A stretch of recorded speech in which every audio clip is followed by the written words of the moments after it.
Do you have a great idea, but just not sure how to turn it into a great business?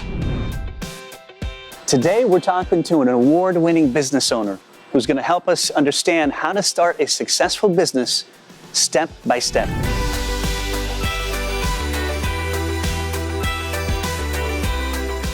On this episode, we're featuring Paul Akers, who grew his business idea into the FastCap enterprise, a multi-million-dollar company that distributes to more than 40 countries around the world. Today, his company launches more than 30 innovative products every year, and top companies like Amazon and Mercedes-Benz invite Paul to speak to their teams about business and productivity.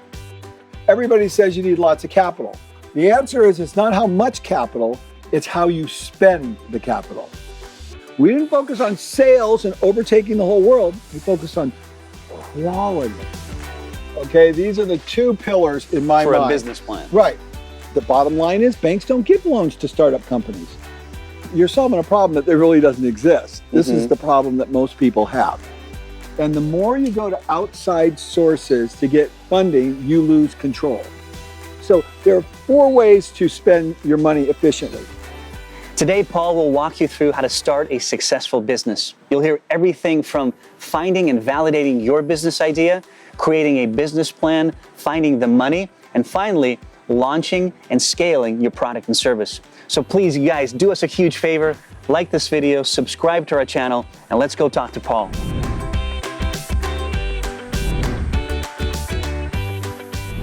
All right, Paul, so let's start with talking about, I have an idea, a business idea. Okay. I would assume you have to validate it first. Right. So what does validating a business idea look like? Well, the first thing you have to know if you want to start a business and you want to validate an idea is, who are you?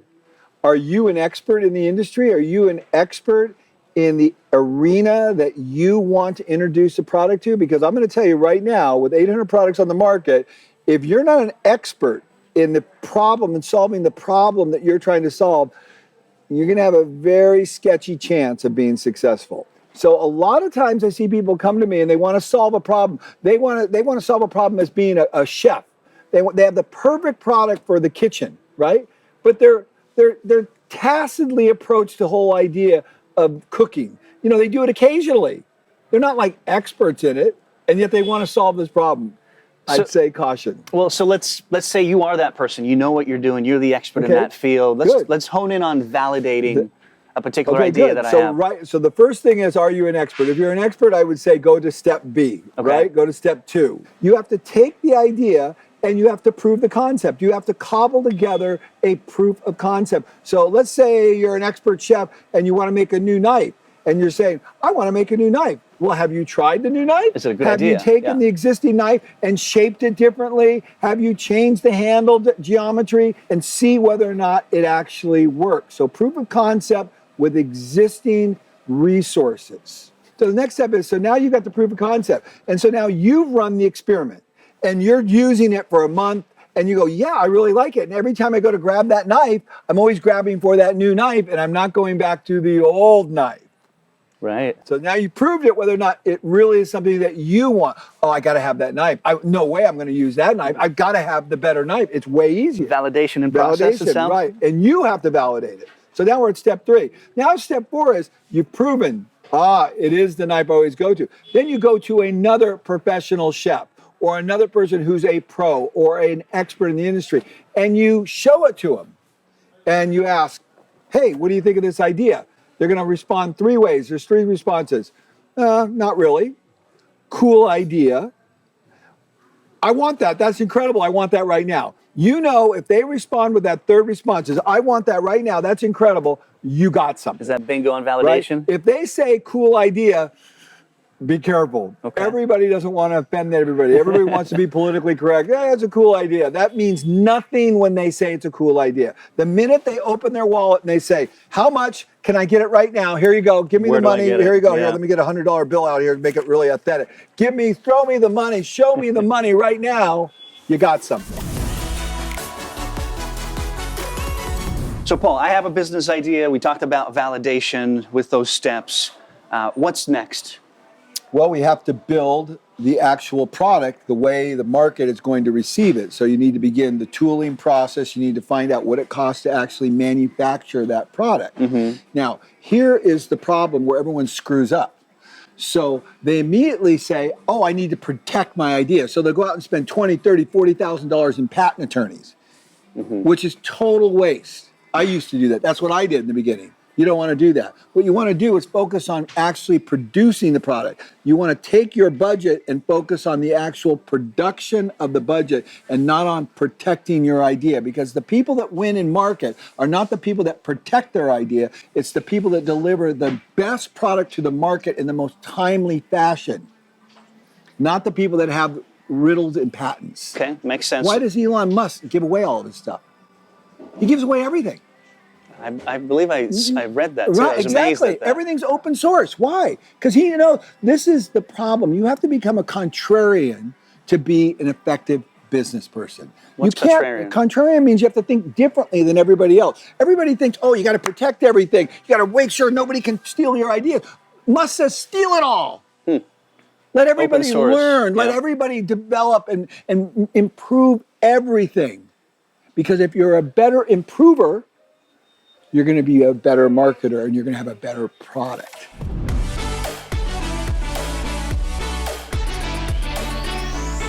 So we take this product, it's called the story pole tape measure. It has a blank spot in the bottom. Never seen a tape measure like that anywhere in the world, right? So watch what happens. So you come over here and I'm going to take this measurement and I've got to cut a piece of banding to go on here. So what is that? I could go 55 and 5/16. Then I got to remember that. Or I could just go like this, put a mark right on there like that, and forget about it. I don't think about anything. And now I need to walk over to my saw to make the cut. I pull it out, and I transfer the line right onto the material. And it's not close. It's perfect. I love it. It's not close, not perfect. I don't have to rely on my memory. You see all the waste that I've eliminated? Right. And then when I'm done with it, check this out. I just take it and I wipe it off. It's gone. It's a difficult number to remember. And if you forgot it and you got to the machine, you're like, oh, crap, I got to go back and remeasure. Exactly. So this is a great idea. And this guy brought this to us from Florida. He was a cabinet maker. And he said, I struggle with this all the time. And as soon as he told me I'm a cabinet maker, I go, oh my gosh, I got to have it right now. We developed the product. So he gets a royalty on every tape measure we sell. And he's doing very well. you know what I mean? I can imagine. And it's a very simple idea. And did we file a patent on it? Hell no.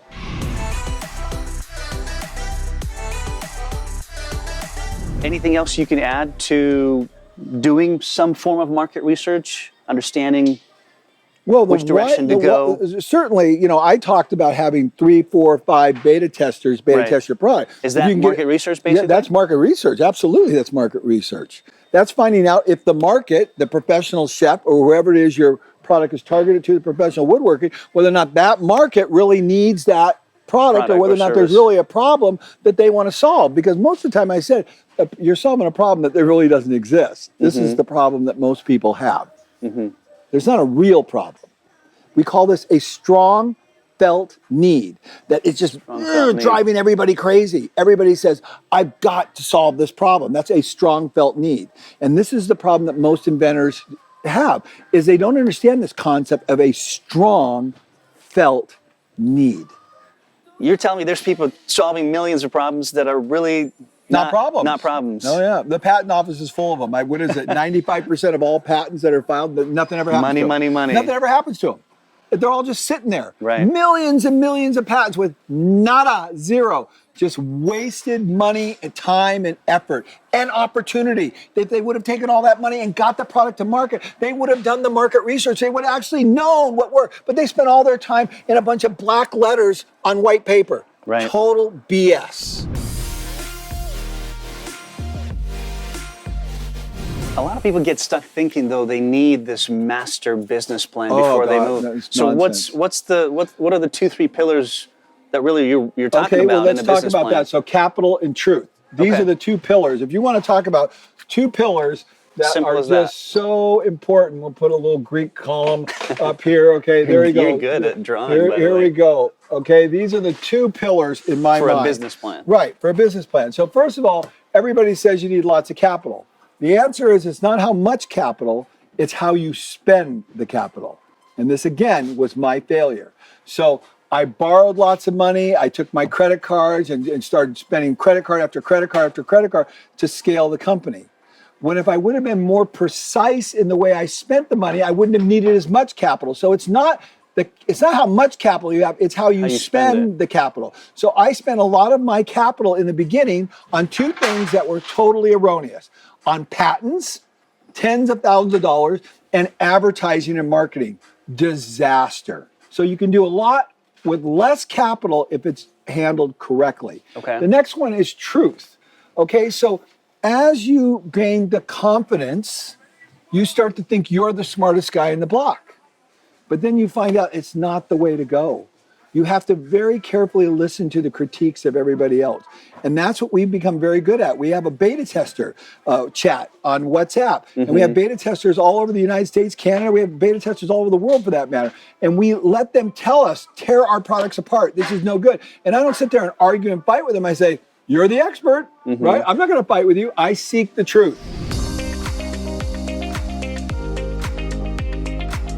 All right, so I have a business idea. It's been validated. We've gone through the steps we've already talked to. We've got somewhat of a plan, right? Capital, we know how to execute it, spend it. Let's talk about funding. What's next? What do we do, and what's that strategy? So the first thing you should do, in my opinion, I'm not conventional, is you want to retain control of your business. And the more you go to outside sources to get funding, you lose control. And control, when you lose agility, you lose freedom, you lose creativity. What's control, 51%? Yeah. At least? Yeah, at least 51%. In my case, it's 100%. You know, I don't want anybody telling me what to do. I want complete, total autonomy. Okay. That's for me. But if you can't afford that, the way I did it is, when I was young, I invested in real estate. We bought a house for every year we were married. And so I was able to tap into those resources by refinancing my homes. Yep. And we did the credit card shuffle. We were one credit card after another. We bought another credit card to pay off another one. It's very typical for those kinds of things to happen. And unfortunately, to be an entrepreneur, it requires that level of scrappiness and that level of determination and creativity. A little bit of craziness, I would say. But you will be successful. And this segment is about how do you become successful as an entrepreneur in developing a new product. That's what this is all about. The key is, if you're going to do the credit card shuffle, make sure you don't misspend your money. Just because you have a lot of money, the more money you have, the more inappropriately or wastefully you will spend the money. So there are 4 ways to spend your money efficiently. The most efficient way to spend your money is you earn the money and you spend the money. That's number 1. Number 2 is you earn the money and you spend it on someone else. Number 3 is you earn the money, you give the money to somebody else, and they spend your money. Then it's really bad. And the 4th way is you give it to the government. And then it's just, you get pennies on a dollar. So the bottom line is, if you're earning the money, you're going to spend it very creatively and very efficiently. If you borrow the money, you're spending somebody else's money, you borrow for the credit card, you're not going to be as careful. It's someone else's money. You don't really understand the value of earning that money.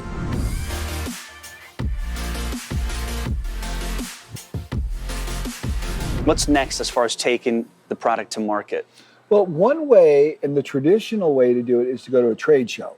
So you find a trade-specific show that would apply to the product that you have. For instance, we'll take this product, the third hand, this pole. Okay, so this is one of your products? Right, so I took this product after I developed it to a trade show, the International Woodworking Fair, and I showed it to the cabinet makers and carpenters, and they said, yeah, you know, I'm a one-man shop, I'm a two-man shop, I was going to get my wife to hold the molding up, or I got to get my wife to hold the cabinet up, or I got to hire a helper for one day. But with this system, I don't need to do any of that. And so they validated the idea. The trade show is a way to get thousands of people to look at the idea and product really quickly. The problem with trade shows is they're very expensive and they will suck on your capital big time. I see. So in the beginning, I was doing as many as 13, 14 trade shows a year, costing me tens of thousands of dollars every trade show. And that just sucked my capital like crazy. So I would caution people to make trade shows as the main way to go to market. It's a good way to do some market research and get in front of a lot of people quickly. It's also a very good way to get your product idea stolen.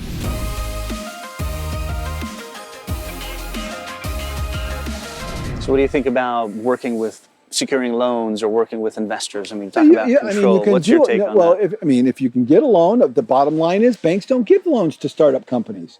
They're not going to take a chance on you. I had to collateralize everything I got from the bank. They're not going to give me money. They wouldn't give me money. And now they will give me any amount of money I want. So when you need the money, they won't give it to you. When you don't need the money, they give you all the money you want. That's the reality of it. So just get over that. Okay. So the way you compensate and solve these problems is by scaling at a manageable rate. So the problem is everybody wants to grow super fast and super big and capture the market. It's not the solution. It's what we did here at FastCap. We grew very, very slowly, focused on quality and not on size. And that's why we're so powerful. That's why we're so solvent. That's why we don't have all the problems that most companies have. Because our focus, again, we were the contrarian. We didn't focus on sales and overtaking the whole world. We focused on quality our processes. We're always working on our processes to make them better. Not, oh, our sales numbers are up 25% year over year. Right. We don't even talk those way. We don't even talk that. That's not even in our language. And I guarantee you, this is in the language of every other entrepreneur I've met. Always talk about, our sales are incredible. You never hear us talking about that. What's going on with your product? We don't care about that. Instead, we care about our processes. We care about quality. And that's why the company runs like unbelievable. Amazing.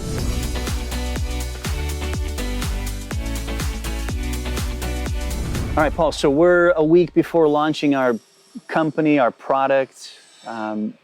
Is there anything we can elaborate on as far as the to-do list? What does that look like a week before letting the whole world know something big is about to happen in a way? Well, the first thing is write the word flexibility on the whiteboard. Okay, that's you better be really flexible, because if you set this rigid plan and you stick to that like glue, you're probably going to fall on your face. Okay. Because there's so many things you don't know, and the more you get into it, you'll realize it just keeps coming up more and more you don't know. So be flexible, be willing to run the experiments as the opportunity presents itself, which will be every day with almost everything. Well, that's a wrap for part one, you guys. We've got an amazing second part. Make sure you check that out. The link is in the description below or right here. And thank you for watching.